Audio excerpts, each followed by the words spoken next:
ಅಧಿಕೃತವಾಗಿ ಎಲ್ಲಿ ಹೇಳಿಲ್ಲ, ಆದರೆ ಕೂಡ ಸಂಚಲನ ಮಾಡ್ತಾ ಇದೆ. ನಾಳೆ ಮುಖ್ಯಮಂತ್ರಿಗಳ ಬ್ರೇಕ್ಫಾಸ್ಟ್ನಲ್ಲಿ ಏನು ಹೇಳ್ತಾರೆ ಅದು ಆವಾಗೇ ಅದು ಕನ್ಫರ್ಮ್ ಆಗಬೇಕು. ಸೊ ಆವಾಗ ಅದಕ್ಕೆ ಅಂತಿಮವಾದ ಒಂದು ಪೂರ್ಣವಿರಾಮ ಆಗುತ್ತೆ. ನೋಡೋಣ, ನಾವು ಬೆಳಗ್ಗೆ ಭಾಗವಹಿಸ್ತೀವಿ. CM ಅವ್ರು ಏನು ಹೇಳ್ತಾರೆ, ಅವ್ರಿಗೇನು ಹೈಕಮಾಂಡ್ ಡೈರೆಕ್ಷನ್ ಕೊಟ್ಟಿದ್ದೆ ಗೊತ್ತಿಲ್ಲ. ಸೊ ಅದು ಅಲ್ಲಿ ಹೋದ್ಮೇಲೆ ಗೊತ್ತಾಗುತ್ತೆ. ವೇಟ್ ಮಾಡ್ತೀವಿ ನಾಳೆ. ಈಗ ಹೈಕಮಾಂಡ್ ಮೀಟಿಂಗ್ ಆದ್ಮೇಲೆ ನೀವು ವೈಯಕ್ತಿಕವಾಗಿ CM ಜೊತೆ ಮಾತಾಡಿಲ್ವಾ ಸರ್? ಇಲ್ಲ, ಮಾತಾಡಿಲ್ಲ. ನಾವು ಇಲ್ಲೇ ಇದ್ದೀವಿ ಭವನ್ನಲ್ಲಿ. ಅವ್ರು ನೇರವಾಗಿ ಏರ್ಪೋರ್ಟ್ಗೆ ಹೋದ್ರು, ಅಲ್ಲಿಂದ ಬೆಂಗಳೂರಿಗೆ ಹೋಗಿದ್ದಾರೆ. ಸೊ ಇವತ್ತು ಅಥವಾ ನಾಳೆ ಬೆಳಗ್ಗೆ ನಾನು ಅಟೆಂಡ್ ಮಾಡ್ತೀನಿ. ವಾಡಿಕೆ ಅಂದ್ರೆ ಸರ್, ಬ್ರೇಕ್ಫಾಸ್ಟ್ ಮೀಟಿಂಗ್ ಎಲ್ಲ ಸಂಪುಟ ಸಚಿವರನ್ನ ಕರೆದು ಅಧಿಕೃತವಾಗಿ ಅವ್ರಿಗೆ ಹೇಳಿ ಅದಾದ ನಂತರ ಲೋಕಭವನಕ್ಕೆ ಹೋಗ್ತಾರೆ. ಇದು ಕೂಡ ಅದೇ ರೀತಿ ಕಾಣಿಸ್ತಾ ಇದೆ. ಅಲ್ಲ, ಈಗ ಮೇಲ್ನೋಟಕ್ಕೆಲ್ಲ ಕಾಣ್ತಾ ಇದೆ, ಈಗಾಗಲೇ ಎಲ್ಲ ಆಗಿದೆ. ಅಧಿಕೃತವಾಗಿ ಎಲ್ಲೂ ಬಂದಿಲ್ಲ. ಅಧಿಕೃತವಾಗಿ ಬರುವವರೆಗೆ ನಾವು ಏನು ಹೇಳಲಿಕ್ಕೆ ಆಗೋಲ್ಲ. ಬಂದಮೇಲೆ ನಮ್ಮ ಅಭಿಪ್ರಾಯಗಳನ್ನು ಹಂಚಿಕೊಳ್ತೀವಿ. ಸರ್, ಇದರ ಜೊತೆ ಕೆಪಿಸಿಸಿ ಅಧ್ಯಕ್ಷ ಸ್ಥಾನ ಬಗ್ಗೆ ಕೂಡ ತಮ್ಮ ಹೆಸರು ಬರ್ತಾ ಇಲ್ಲ, ಚಾಲ್ತಿಯಲ್ಲಿದೆ ಸರ್. ನೀವು ಈ ವಿಚಾರವಾಗಿ ಚರ್ಚೆ ಇದೆ, ಆದ್ರೆ ನಮ್ಮ ಜೋಡಿ ಯಾರು ಇನ್ನೂ ಚರ್ಚೆ ಮಾಡಿಲ್ಲ.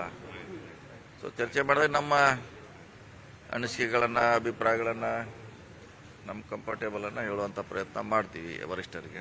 ಸರ್, ಈಗ ಮುಖ್ಯಮಂತ್ರಿ ಬದಲಾವಣೆ ಆದ್ರೆ ಸಹಜವಾಗಿ ಸಮೀಕರಣ ಕೂಡ, ಜಾತಿ ಸಮೀಕರಣ, ಸಾಮಾಜಿಕ ಸಮೀಕರಣ ಬದಲಾಗುತ್ತೆ. ಇಂಥದ್ರಲ್ಲಿ ದಲಿತ ಸಮುದಾಯದಲ್ಲಿ ನಾಯಕರಾಗಿ ತಾವು ಕೂಡ ಗುರುತಿಸಿಕೊಂಡಿರುವಂತ ಅಹಿಂದ ಮ್ಯಾಟರ್ನ ತಾವು ಮೊದಲಿಂದಲೂ ಕೂಡ ಸಿದ್ದರಾಮಯ್ಯ ಆದ ಬಳಿಕ ಅದನ್ನು ಮುಂದುವರಿಸಿಕೊಂಡು ಹೋಗ್ತಾ ಇದ್ದೀರಿ. ಆ ವಿಚಾರದಲ್ಲಿ ಏನಾದರೂ ಹೈಕಮಾಂಡ್ ಜೊತೆಗೆ ಮಾತುಕತೆ ಆಗಿರುವಂತದ್ದು ಜೊತೆಗೆ ಇಲ್ಲ, ಯಾವುದು ಆ ರೀತಿ ಯಾವುದು ಆಗಿಲ್ಲ. ಇನ್ನೂ ಕರೆದೇ ಇಲ್ಲ. ನಮಗೆ ಚರ್ಚೆಗೆ ಕರೆದ್ರೆ ಏನಾಗಬೇಕು ಮುಂದಿನ 2 ವರ್ಷಗಳಲ್ಲಿ, ಪಕ್ಷ ಯಾವ ರೀತಿ ಇರಬೇಕು ಅನ್ನೋದ್ರ ಬಗ್ಗೆ ನಮ್ಮ ಸಲಹೆಗಳನ್ನು ನೀಡ್ತೀವಿ. ಸೊ ಇನ್ನೂ ವರಿಷ್ಠ ನಮಗೆ ಅವಾರ್ಡ್ ಮಾಡಿಲ್ಲ, ಮಾಡಬೇಕು ಹೇಳಿದ್ದೀವಿ. ಕೋಟೆ ನಿಭಾಯಿಸ್ತು ಅಂತ ಹೇಳಿದ್ದೀವಿ. ಸೊ ಅದಕ್ಕೆ ಇನ್ನೂ ಯಾರು ಚರ್ಚೆ ಮಾಡಿಲ್ಲ. ನಮ್ಮ ಅಭಿಪ್ರಾಯ ಕೇಳಿದಾಗ ಒಂದ್ಸರಿ ಹೇಳಿದ್ದೀವಿ ನಮ್ಮ ಆಗ್ತೀವಿ ಅಂತ. ಅವ್ರ ಇತ್ತಿತ್ತಲಾಗಿ ಅದ್ರ ಬಗ್ಗೆ ಚರ್ಚೆ ಇಲ್ಲ. ನೋಡೋಣ, ಇದಾದ್ಮೇಲೆ ಡೆವಲಪ್ ಆದ್ಮೇಲೆ ನೋಡೋಣ. ಎಲ್ಲ ಚೇಂಜ್ ಆಗಲೇಬೇಕು. ಅದು ಚರ್ಚೆ ಪ್ರಾರಂಭ ಆಗಿಲ್ಲ, ಆದ್ರೆ ಅದ್ರ ಬಗ್ಗೆ ನಮ್ಮ ಅಭಿಪ್ರಾಯನ ಹೇಳ್ತೀವಿ. ಹೊಸ ಸಂಪುಟದಲ್ಲಿ ನೀವು DCM ಆಗೋದಕ್ಕೆ ಕರೆ ಬಂದರೆ ಅವಕಾಶ ಇದ್ರೆ? ಇಲ್ಲ, ಪಾರ್ಟಿ ಏನ್ ಮಾಡ್ತದೆ ಅದು ಎಲ್ಲರೂ ಒಪ್ಪಲೇಬೇಕು. ಈಗಂತ ಹೇಳಲಿಕ್ಕೆ ಆಗೋಲ್ಲ. ಪಾರ್ಟಿ ಯಾವ ಸ್ಥಾನಮಾನ ಕೊಡ್ತದೆ, ಏನ್ ಕೊಡ್ತದೆ ಅನ್ನೋದು ಅದನ್ನು ಎಲ್ಲರೂ ಒಪ್ಕೊಳ್ಳೇಬೇಕು. ಅದ್ರ ಪ್ರಕಾರ ನಡೀಲೇಬೇಕು.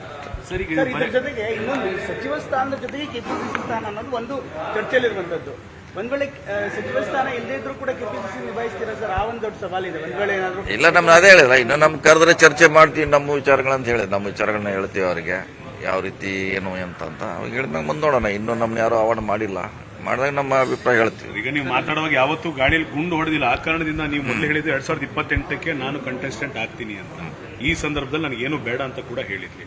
ಒಂದ್ ವೇಳೆ ಏನಾದರೂ ಕೆಪಿಸಿಸಿ ಅಧ್ಯಕ್ಷ ಸ್ಥಾನವನ್ನೇ ಕೊಡ್ತೀವಿ, ಸಚಿವ ಸ್ಥಾನವನ್ನು ಬಿಟ್ಕೊಡ್ಬೇಕು ಅನ್ನೋ ಮಾತು ಬಂದರೆ? ಅಲ್ಲ, ಇನ್ನೂ ಚರ್ಚೆ ಆಗಿಲ್ಲ. ನೋಡೋಣ, ಪಾರ್ಟಿಯಲ್ಲಿ ಏನಿದೆ ಗೊತ್ತಿಲ್ಲಲ್ಲ, ನನಗೂ ಗೊತ್ತಿಲ್ಲ. ಪಾರ್ಟಿಯಲ್ಲಿ ಯಾವ ರೀತಿ ಅವರು ಚರ್ಚೆ ಮಾಡಿದ್ದಾರೆ, ಅವ್ರದ್ದು ಅಂತಿಮ ನಿರ್ಧಾರ ಏನು ಗೊತ್ತಿಲ್ಲ. ನೋಡೋಣ, ಫಸ್ಟ್ ಮುಖ್ಯಮಂತ್ರಿಗಳ ನಾಳೆ ಮುಗಿಲಿದ್ದು ಸಮಸ್ಯೆ ಪರಿಹಾರ ಆಗಲಿ, ನಂತರ ಅದ್ರ ಬಗ್ಗೆ ನಂತರ ಇನ್ನು ಬೇರೆ ಬೇರೆ ವಿಚಾರದ ಚರ್ಚೆ ಮಾಡ್ತೀವಿ.